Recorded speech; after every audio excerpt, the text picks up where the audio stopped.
You're listening to All Country News. Good. I got my water right here. So Perfect. I actually, this is so funny. This was the first question I was going to ask you. So I heard that you are very much like me, that you don't ever really truly finish a drink. bro, it is such an issue. I have multiple drinks though. Like I need what next to my bedside table, there's like always a juice of some sort. Like I love juice. I don't know what it is, like orange juice. If I'm in the middle of the night and I wake up, that's when I'm going to the fridge and getting.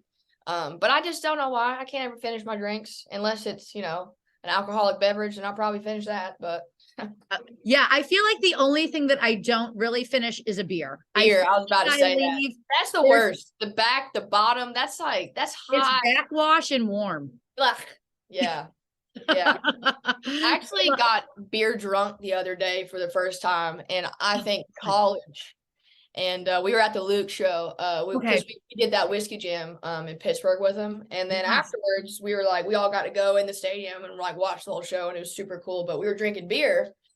And I was like, I haven't been beer drunk since I don't even know. It's a different kind of drunk, I remember. I love it. I love it. So talk to me. I know you have been a part of the Jam fam for a while, and Whiskey Jam is such an iconic place just in Nashville and for artists in general. So talk to me about Ward when he reached out to you and kind of gave you this offer to be a part of this really cool thing they were doing at the Luke shows. So we actually did one last year. I think it was in like around July of last year. We did one in Atlanta. That was the first one we did. Oh, cool. It was super cool. But we got, I think, so we played in Arkansas the day before, or like the day before we had to fly. It was just like a long weekend. Yeah. Anyways, we get to our set. We're like 20 minutes in. We're like 20 minutes in, like you're warm and you're ripping it, baby, And then a big thing of lightning just goes across, and they shut the show down, and we're like in there, I'm like taking my shoes off. It was so hot. I'm like in front of the fan. My lashes are everywhere. And Ward was like, do you want to just go play for everyone in the parking garage on the back of a tailgate? And I was like, yeah. So I just finished out my set on someone's tailgate with my acoustic for everyone. Like, I don't know how many people were in that garage, but it was a good bit. And it was like, I think it went way better than if we just played the show normally. So but that was the first one we did, and we have a couple more. We did this Pittsburgh one, and then we're doing Tampa, and then we're doing Charlotte, which is Luke's hometown. So that's gonna be, I'm so excited to do that one. And that one's with Drew Parker too, and then the other one's with Dylan Carmichael's headline it. So I love it. I love it. Yeah, we were just at the Luke show over the weekend here in Chicago, and who was it? It was like Megan Patrick, Gabe Lee, and oh my God, why can't I forget the last person that was there? Oh, Channing Wilson. Yeah. So that was quite the show. But a lot of people, including myself, are super excited about your new project and super excited about this, like, just super badass song with Wetzel. So to kick things off, what is your favorite thing about Wetzel?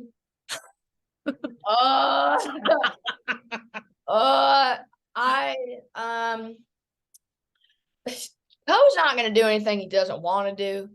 That's the thing about Co is that, and that's one thing I really respect about him is whether whatever the situation is, he's not going to do it if he doesn't want to do it. So when it came to like getting him on this song, it wasn't, me asking a favor. It was more like, is this something you would want to sing on, And we wrote the song without him in mind. We wrote it just how we do any other we wrote a great rock song that day, and I was excited about it. And then the idea came about getting Co on it. And I've known Co since I was still going to Auburn University. I met him back there. He played a show at this bar called Bourbon Street. It was like, I don't know, 230 people there, maybe. That's like would be a packed room in there. Wow. And so I've known him for a while, and we've been friends, and obviously we toured a lot last year together. We did 8 or 9 shows with him last year, and they were all arenas, so they were just incredible. I mean, BOK Center in Tulsa was cool. And then so whenever we wrote the song, we wrote it in like the fall of last year, and we went in and cut everything. We still haven't talked to Co about it. It was like January this year. We went in and cut the whole EP, and we went ahead and got it done, mastered, and everything ready to go. And because I know, obviously there was a chance that he was going to be like, this just isn't for me, fair, but I sent it to him. I just straight cold turkey texted it to him. I was like, hey, I was like, I think you would sound phenomenal on this song, and I would love for you to sing on it with me. And I think it's a great pairing. And Yeah.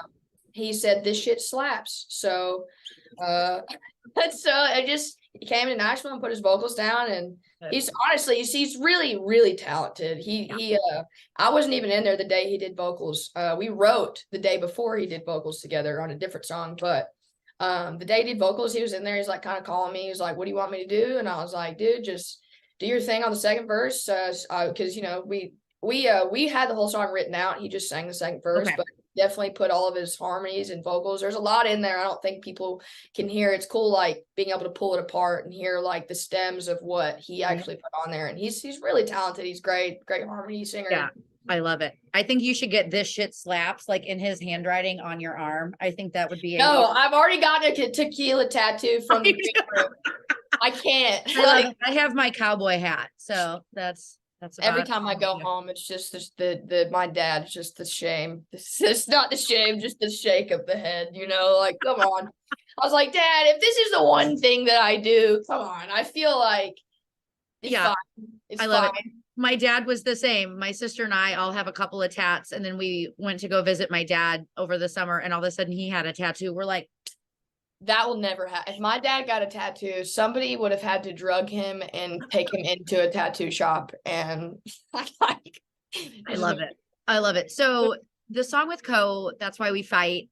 Is it a true story? Like, did this happen to you? Was this kind of something you heard what was kind of the creative process of coming up with this? Because I mean, I feel like it's related to a lot of people can relate to this. So when I went in that day, I walked in. I'll never forget. I walked in. I was like the last person in the ride. I was around like 5 minutes late or something. And I walked in and I opened the door and I was like, I want to write a rock song today. Because like, and you've seen me live too. My stuff is, I get rockier out there. And it's definitely, something that I love to sing and play and do. And part of my brand and what it's going to be. And we're in the room. And, at the beginning of a co-write, usually we throw around titles, beginning. And, whenever you have, let's say we're writing a rock song that day, you kind of look at your titles and from that perspective, you know what I mean? And this guy, one of the co-writers on it, his name's Brett Tyler. He's a phenomenal writer. He actually wrote Country Boys on Country. He didn't write on Country Boys Dream Go, but he had a couple other ones I've written with him. He's phenomenal. But anyways, he was like, I had this title called That's Why We Fight. And I was like, yeah, that's it. And I feel like it's funny just because like, my parents were kind of like that too, like where I feel like that was like just how they love each other in a way, and whether that's healthy or not, I don't know. But I also think it's kind of like I was talking to Stormy Warren about this the other day. He was like, that's me and me. This song is about me. I was like, it is kind of a toxic song, but it's true. Like, I don't mean like we ain't out talking about how we're like physically like getting crazy. I'm just talking about a little argument sometimes, sparks a flame. I don't know. I love it. I love it. And I love the album or the single art. I think that is so fun and really kind of speaks to that brand that you were talking about. So, I mean, I'm just super excited about the EP. But inquiring minds want to know, so it's called Excuse the Mess. Are you a messy person? Like my just room? In any way that you context, you want to take that. Are you a messy person? I am the type of person that if my room is a mess, I have a lot of anxiety, but I also always feel like that's just how my brain is in a way, like kind of. So yeah, maybe, definitely, you know what I mean? Like, I just also feel like I'm a very open, honest person in a way. Right. That's why I always say like the co-writers, all my co-writers or the writers in this town know way too much about my personal life because like, I just write that, like that, just go in there and write it out. I don't need to pay for therapy when I have all the songwriters in here just listening to all my stuff. You know what I mean? Just write it out. I love that. So why did you want the EP to be called Excuse the Mess? I mean, I really feel like it's like naming a baby. You are naming a child. So we went through a lot of, there's a couple other titles on there we were thinking about. And so Excuse the Mess and this other song I have called Make Me Want to Smoke are the two that I've had on there that I knew as soon as I wrote them. Those were the two I've wanted on there. Those were probably Yeah, there's just the two I've always known I want on there. And the reason I think Excuse the Mess is because with this EP, and it's funny seeing all this, and I knew this was gonna kind of happen whenever we put out Fight, and it's honestly what I wanted to happen a little bit, is everyone thinking, if you haven't heard my music or you don't know me, because I'm still a brand new artist, and a lot of people don't, I think they're all like, well, is she leaning big into this Texas punk country rock scene, but I think there are different layers to that. There are many different layers to this EP and me as an artist. And I really want to start out that way. I really want to showcase that from the very beginning, because I don't go in the room and write the same song every day or the same sound every day. That's just not how my brain works. It's always been something I've struggled to explain to people of, if you could pick one artist that you sound like, or, I've always had a hard time picking one, or it's always just felt like a couple different sounds. And for the longest time, I thought that was like something wrong with my artistry, like, why doesn't this sound like the same thing the whole time? You know what I mean? But I think I've gotten to the point now as a writer where I know how to write what I want to say. And that is what is cohesive through the whole EP. You know what I mean? Through all my music it's honest. These are straight up pages out of my diary almost, it's very honest. Every song on there is through a personal situation, it's just how my brain works. I really use it as to get through things, as writing it. So I think when it came to naming the EP, that it just made the most sense, because I'm 20, just turned 24. I don't think anyone's not a mess in their early 20s. You know what I mean? Like, I think you're just going through life every day, like, what's happening, huh? Oh, yeah. So I just felt like for my first body of work, like, excuse the mess, here you go. You know what I mean? This is me. This EP is so me. I'm shoving it out to the world. You know what I mean? And I'm so like excited. the most honest title to go with, I love it. And I've had the luxury of seeing you live and watching you kind of bring your energy to the stage. How excited are you to bring your energy to the stage alongside somebody else that has just so much energy, Mr. Jon Pardi? Well, how I got the tour is hilarious, and the fact that I'm on the tour, the whole thing, the Europe part and then the whole US part is like he knows what he's doing when he's that. And what is so cool is, that a lot of these tours have so many different acts on it. And that's because they want to share their fan base. They want to help other artists and grow. But, something special about being on tour with someone for a lot of consecutive dates. And I got to do that with Randy Houser and Jamie Johnson and and you get to really make a relationship with these people and kind of learn from them out there, watch these people that have been doing it a lot longer than you. So someone like him, I'm excited to get out there, and it's a different thing. He's different than Randy, he's different than Jamie, he's different than anyone else I've been on tour with. So it's like a whole new thing I'm about to go out there and learn how to do, and just watch him do it. And how I got the tour, I don't think I've talked about this anywhere. It's kind of funny. So the day I cut my EP, we cut the whole thing in 2 days. We cut it at my publishing company, Sony Music Publishing, and they have a studio in there. And outside is like downstairs is like this big lobby area. There's like snacks and whatever, everyone writes there too. Yeah.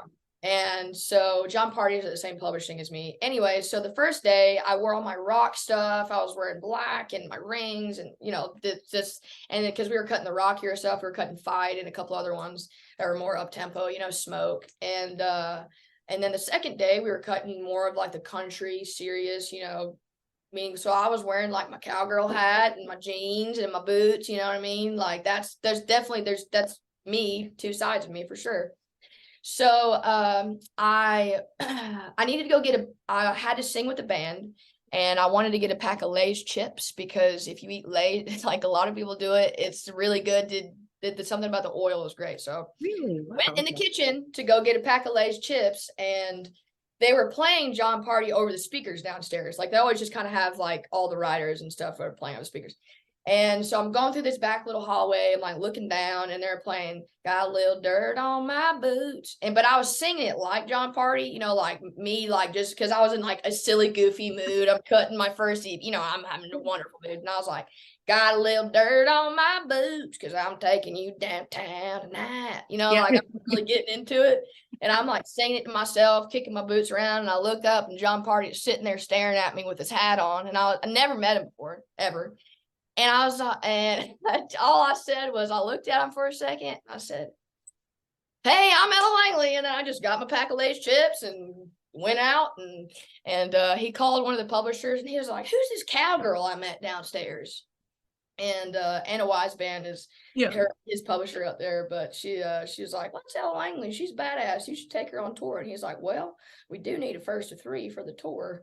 And 3 days later, I was in Hawaii when we got the Maui doing that, and got the news that he put us on the whole thing. So I mean, it's just great. I'm so excited. I can't wait.